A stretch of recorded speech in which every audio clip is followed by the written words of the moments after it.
enfants de Métanoïa Sion, bonjour.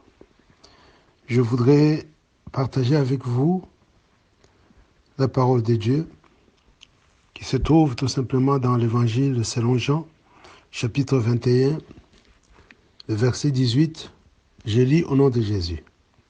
En vérité, je te le dis, quand tu étais plus jeune, tu t'es saigné toi-même et tu allais où tu voulais. Mais quand tu seras vieux, tu étendras tes mains et un autre te ceindra et te mènera où tu ne voudras pas. Ici, je voudrais parler de la maturité ou du bienfait de la maturité ou de l'importance de la maturité. Jésus-Christ est en train de dire à Simon-Pierre, il lui dit, écoute, lorsque tu es jeune, tu es indépendant, tu fais ce que tu veux, mais il y aura un moment dans ta vie, quand tu deviendras grand ou vieux, tu ne pourras plus faire comme quand tu étais jeune.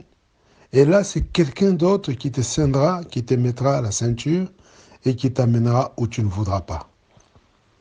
Cela veut dire tout simplement que lorsque nous venons en Jésus-Christ, nous sommes de nouveau convertis, nous faisons ce que nous faisons des choses qui ne diffèrent même pas des païens. On a un langage, on a un comportement, parfois on est orgueilleux, on fait des choses où lorsqu'on dit que tu es chrétien, personne ne peut te croire. Pourquoi? Parce que ton comportement ne diffère pas de celui d'un païen. Tu es immature. Tu n'as pas la maturité. C'est-à-dire, tu viens à l'église, mais en toi, on ne voit pas la vraie conversion. Tu t'habilles comme les païens, ton langage ne diffère pas de ceux des païens, tu fais des choses parfois qui ne donnent pas du tout gloire à Dieu. Pourquoi? Parce que tu es immature. Mais lorsque tu deviens vieux, tu ne dépends plus de toi-même. Cela veut dire que tu passes d'un état à un autre. Tu deviens vieux, c'est-à-dire maintenant tu dépends du Saint-Esprit. Le Saint-Esprit maintenant, il va te conduire là où toi tu ne voudras pas. Il va faire des choses que toi parfois tu ne comprendras pas parce que tu es devenu mature. C'est pour cela, bien aimé, Paul dira que ce n'est plus moi qui vis, mais c'est Christ qui vit en moi. Parce que l'ancien Paul ne vit plus. Le Paul qui était en train de persécuter l'Église. Le Paul qui était en train d'arrêter les enfants de Dieu. Et lorsqu'il est devenu mature, lorsqu'il a compris, bien-aimé, il va dire, moi, Paul, l'apôtre de Jésus-Christ.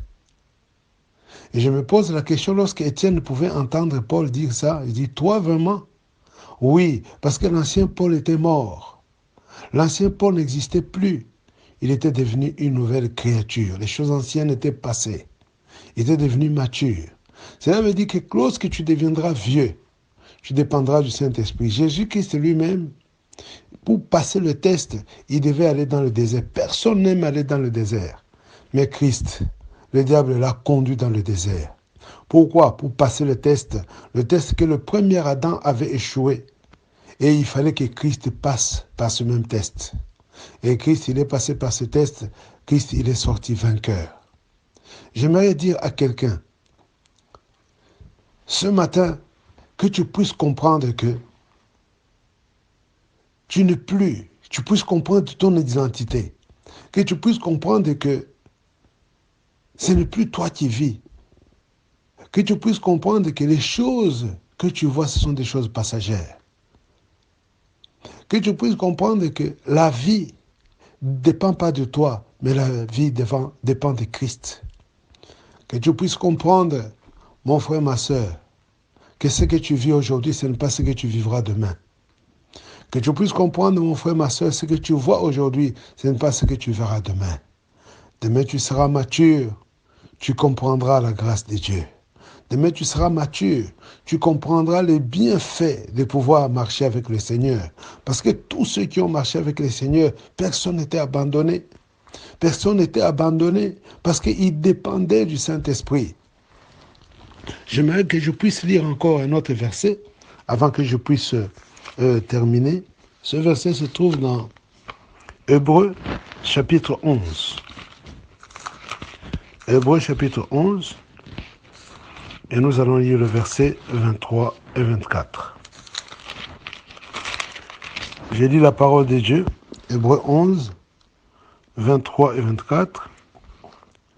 C'est par la foi que Moïse, à sa naissance, fut caché pendant 3 mois par ses parents parce qu'ils virent que l'enfant était beau et qu'ils ne craignirent pas l'ordre du roi. Verset 24, c'est par la foi que Moïse, devenu grand, refusa d'être appelé fils de la fille de Pharaon. Il préféra être maltraité avec le peuple de Dieu plutôt que d'avoir par un temps la jouissance du péché. Il regarda l'opprobre de Christ comme une richesse plus grande que les trésors de l'Égypte, car il avait les yeux fixés sur la rémunération, la parole de Dieu. Ici, nous voyons aussi Moïse, on nous dit que par la foi, il fut caché par ses parents. Par la foi, ils n'avaient pas obéi à la loi. Et Moïse a été élevé dans toute la grandeur de l'Égypte, dans toute la royauté. Mais lorsque Moïse est devenu mature, lorsqu'il est devenu grand, il va sortir, il va comprendre que non, je ne suis pas de cet état, je ne suis pas égyptien, je suis hébreu. Et il va trouver un hébreu avec un égyptien en train de se battre, il va intervenir pour son frère, il va intervenir du côté de son frère et il va tuer l'égyptien. C'est-à-dire, enfant de Dieu, lorsque tu deviens mature, tu comprends où est ton camp. Même dans la famille, tu choisis le camp. Même partout où tu iras, tu choisiras le camp. Un enfant mature, quand il va en voyage, la foi ne voyage pas. Lorsqu'il arrive en voyage, il cherche l'église. Un enfant mature. Il cherche l'église, il va donner sa dîme, il va donner ses offrandes, il va donner des actions de grâce pour Dieu qui l'a gardé, qui l'a conduit, qui l'a protégé. Il va donner des actions de grâce. Moïse est devenu mature, il a choisi son camp. Il a oublié les trésors de l'Égypte.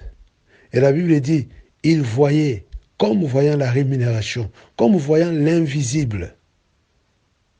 J'aimerais dire à quelqu'un ce matin, vois l'invisible. Ne vois pas les choses passagères. Les choses que tu vois là sont des choses passagères.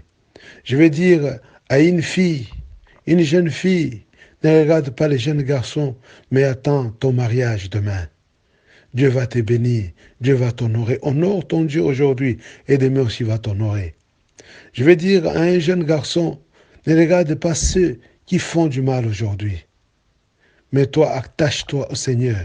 Demain, il va t'honorer aussi. Moïse, il a choisi son camp. Toi aussi, choisis ton camp. Défends ton frère, défends ta sœur. Défends ton église, défends ton pasteur. Ne te mélange pas avec les moqueurs, avec les pécheurs. Comprends où est ton camp. Comprends qui est ton ennemi et comprends aussi qui n'est pas ton ennemi. Mon frère, ma soeur, même dans la famille, parfois on se dispute, on se bat. On ne se sépare pas. Demain, on se réconcilie. Mais c'est pareil aussi dans la maison de Dieu. Il peut y avoir des incompréhensions, Il peut y avoir des choses, mais puisque nous sommes matures, nous comprenons que nous n'avons pas affaire à mon frère, j'ai affaire au diable. C'est le diable qui vient me mentir. Un chrétien mature, il ne regarde pas, il n'a pas peur que les circonstances aujourd'hui ne nous fassent pas perdre, bien aimé, la grandeur et les bienfaits de Dieu. Regardons plutôt les bienfaits de Dieu. Voyons ce que Dieu a déjà fait dans nos vies. Et ce Dieu-là, il ne se lasse pas de faire du bien. Il fera encore de grandes choses dans nos vies. Soyez bénis en cette journée d'aujourd'hui. Soyez bénis. Soyez fortifiés. Fixez votre regard sur la croix où il a dit que tout est accompli. Je vous bénis dans le nom de Jésus-Christ.